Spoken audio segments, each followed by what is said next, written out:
आज कोणीतरी जातं, आपण 2 अश्रू ढाळतो आणि पुढच्या क्षणी पुन्हा आपल्या कामात व्यस्त होतो. पण एक क्षणभर थांबून आपण स्वतःला विचारलंय का, ज्याच्यासाठी मी आज रडतोय, उद्या माझ्यासाठी कोणीतरी असंच रडणार आहे.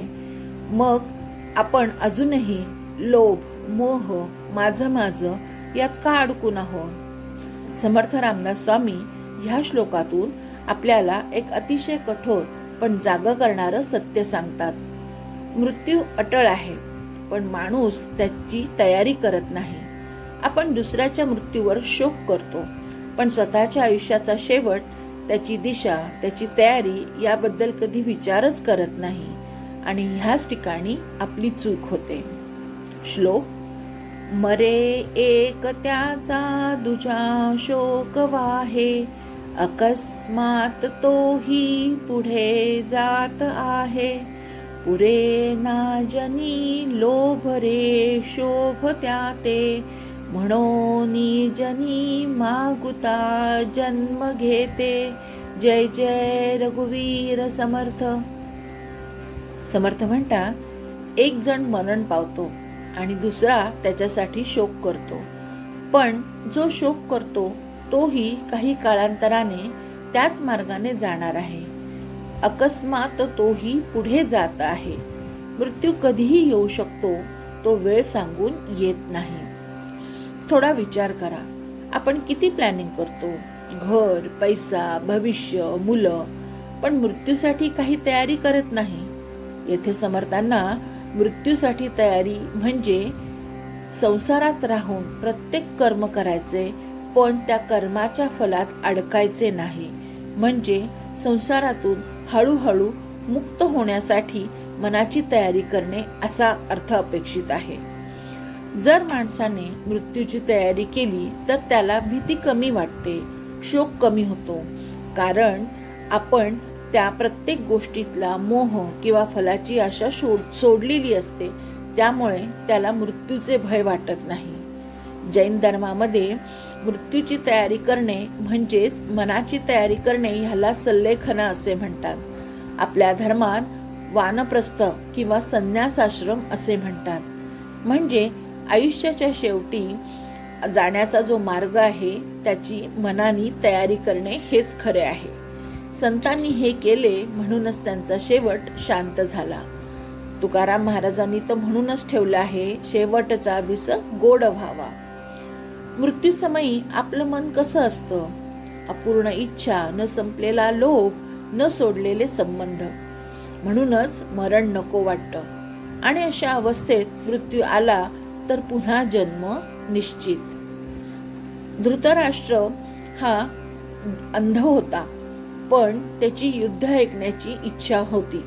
म्हणून त्याने संजयाला दिव्यदृष्टी मागून घेतली आणि संपूर्ण युद्ध आणि त्याचे जे काही युद्धाच्या ठिकाणी चाललेलं आहे ह्याचं संपूर्ण त्यांनी त्याच्याकडनं ऐकलं. म्हणजेच त्याची वासना काही गेली नव्हती. पुरे ना जनी लोभ येथे, असंच समर्थांना इथे सांगायचं आहे. समर्थ येथे जीवनाचा आरसा दाखवत आहेत. आपण आज म्हणतो थोडं अजून मिळालं की शांत बसेन, पण तो थोडं अजून कधीच संपत नाही. पैसा वाढतो, इच्छा वाढतात, चिंता वाढते, पण समाधान शून्य. भगवद्गीतेमध्ये भगवान श्रीकृष्ण म्हणतात, वासांसी जीर्णानी यथा विहाय, म्हणजेच शरीर बदलतं पण जीव तसाच पुढे जातो आणि हे चक्र चालू राहतं वासना संपेपर्यंत. ज्ञानेश्वर माऊली म्हणते, जिथे आसक्ती तिथे बंधन, जिथे वैराग्य तिथेच मुक्ती. लोभ माणसाला बाहेरून श्रीमंत पण आतून गरीब करतो असं एकनाथ महाराज म्हणतात. एका माणसाने आयुष्यभर संपत्ती गोळा केली, घर, गाडी, पैसा सगळं मिळवलं, पण शेवटच्या क्षणी तो म्हणाला थोडा वेळ अजून मिळाला असता तर, पण अजूनही संपत्ती मिळवली असती. हातात काहीच नव्हतं, फक्त अपूर्ण इच्छा आणि पुन्हा जन्माची तयारी. कारण मृत्यूसमयी इच्छा अपूर्ण राहिली म्हणून ती इच्छा पूर्तीसाठी पुन्हा जन्म घ्यावा लागला. म्हणून समर्थ सांगतात, प्रपंच करा पण त्यात अडकू नका.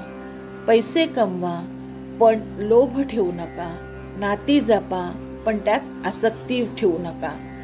जे मिळालं त्यात समाधान माना. हाच मुक्तीचा टप्पा आहे. आपण स्वतःला एक प्रश्न विचारूया. जर आज शेवटचा दिवस असेल तर मी शांत आहे का अजूनही बाकी काही आहे असं मनात चालू आहे? म्हणूनच दुसऱ्यांच्या मृत्यूवर रडणं सोपं आहे, पण स्वतःच्या मृत्यूची तयारी करणं हाच खरा अभ्यास आहे. लोभ संपला तर जन्म संपेल, नाहीतर ही कथा पुन्हा पुन्हा अशीच सुरू राहणार. ह्या श्लोकाचा अर्थ माझ्या मतीला जसा मला समजला तसा मी सांगण्याचा प्रयत्न केला आहे. जर ह्यात काही त्रुटी असेल तर क्षमस्व.